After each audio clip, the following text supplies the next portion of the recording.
இன்றைய புனிதர் அறிவோம். பிப்ரவரி 27 வியாகுல் அன்னையின் புனித கப்ரியேல். வியாகுல் அன்னையின் மீது ஆழமான பக்தி கொண்டவர். அன்னையின் வழியாக இயேசுவின் அன்பை சுவைத்தவர். புனிதத்துவ வாழ்வு வாழ்ந்து மற்றவர்களுக்கு வழிகாட்டியாக இருந்தவர். அன்னையின் மகிமை விளங்க உழைத்தவர்தான் வியாகுல் அன்னையின் கப்ரியேல் என அழைக்கப்படும் பிரான்சிஸ் பொசன்ட்ரி.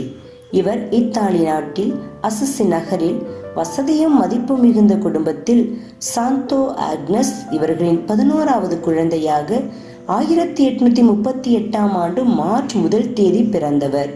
புனித பிரான்சிஸ் அசிசியா திருமுழுக்கு பெற்ற அதே திருமுழுக்கு தொட்டியில் இவரும் திருமுழுக்கு பெற்றார். குடும்ப ஜபத்திற்கு அதிக முக்கியத்துவம் கொடுத்த குடும்பத்தினர். இவர்கள் அன்னையின் மீது அளவு கடந்த பக்தி வைத்திருந்தார்கள். இந்த பக்தி பிரான்சிஸின் இரத்தத்தில் இரண்டர கலந்தது. வியாகுல் அன்னையின் பிள்ளையாகவே தன்னை மாற்றிக்கொண்டார். ஒரு முறை ஊரில் வியாகுல் அன்னையின் விழா நடைபெற்றது.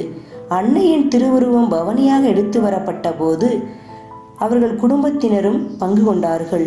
அப்போது வியாகுல் அன்னை பிரான்சிஸிடம், நீர் உலக இயல்பின்படி வாழ படைக்கப்பட்டவர் அல்ல, தூயவராக வாழ வேண்டும் என்பதே கடவுளின் திருவுளம் என்று கூறினார்.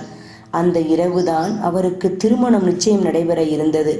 அதனை தடுக்க உடனடியாக வீட்டை விட்டு வெளியேறினார். இதை அறிந்த உறவினர்கள் அவரை தடுக்க முனைந்தார்கள். ஆனால் பிரான்சிஸ் அவர்களிடம் வியாகுல் அன்னை தனக்கு காற்றில் கூறியதை வெளிப்படுத்தினார். உடனே அவர்களும் அவருக்கு ஆசி அளித்து அவரை அனுப்பி வைத்தார்கள். அவர் அருகில் இருந்த திருப்பாடுகளின் துறவு சபையில் சேர்ந்தார். சபையில் சேர்ந்தவுடன் வழக்கப்படி பெயர் மாற்றும் முறை நடந்தது. அப்போது பிரான்சிஸ் தமது பெயரை வியாகுல் அன்னையின் கப்ரியேல் என்று மாற்றிக்கொண்டார். நவதருவ பயிற்சி முடித்து நித்திய வார்த்தைப்பாடு கொடுக்கும் போது எல்லோரும் இயேசுவின் திருப்பாடுகளின் மகிமை விளங்க உழைக்கிறேன் என்று சொல்லி உறுதிமொழி எடுக்க, கப்ரியேல் மட்டும் வியாகுல அன்னையின் மகிமை விளங்கவும் உழைக்க என்று கூடுதலாக உறுதிமொழி ஒப்பந்தம் அளித்தார். இயேசுவின் அன்பை சுவைத்தார். புனிதத்துவ வாழ்வு வாழ்ந்து மற்றவர்களுக்கு வழிகாட்டியாக இருந்தார். தான் எழுதிய நூலில் கடவுள் மற்றும் அன்னை மரியா மீது தமக்கிருந்த நெருங்கிய அன்பு உறவை குறிப்பிட்டுள்ளார். அன்னை மரியாவை அன்பு செய்யுங்கள், அவர் அன்புக்குரியவர், நம்பிக்கைக்குரியவர், எப்போதும் அன்பை புறக்கணிக்க மாட்டார். நீங்கள் ஆபத்தில் இருக்கும்போது உங்களை விடுவிக்க அன்னை வருவார். நீங்கள் சிக்கலில் தவிக்கும் போது அன்னை மரியா உங்களுக்கு ஆறுதல் தருவார், சுகம் தருவார். தேவையில் இருக்கும்போது அன்னை மரியா உதவிட வருவார். நீங்கள் எப்படிப்பட்ட மனிதர் என்பதை அவர் பார்க்க மாட்டார். தன்னை அன்பு செய்ய விரும்பும் அனைவர் இதயத்திற்குள்ளும் அவர் விரைந்து வருவார். விரைந்து வந்து தமது இரக்கம் மிகுந்த இதயத்தை உமக்கு திறந்து காட்டுவார்.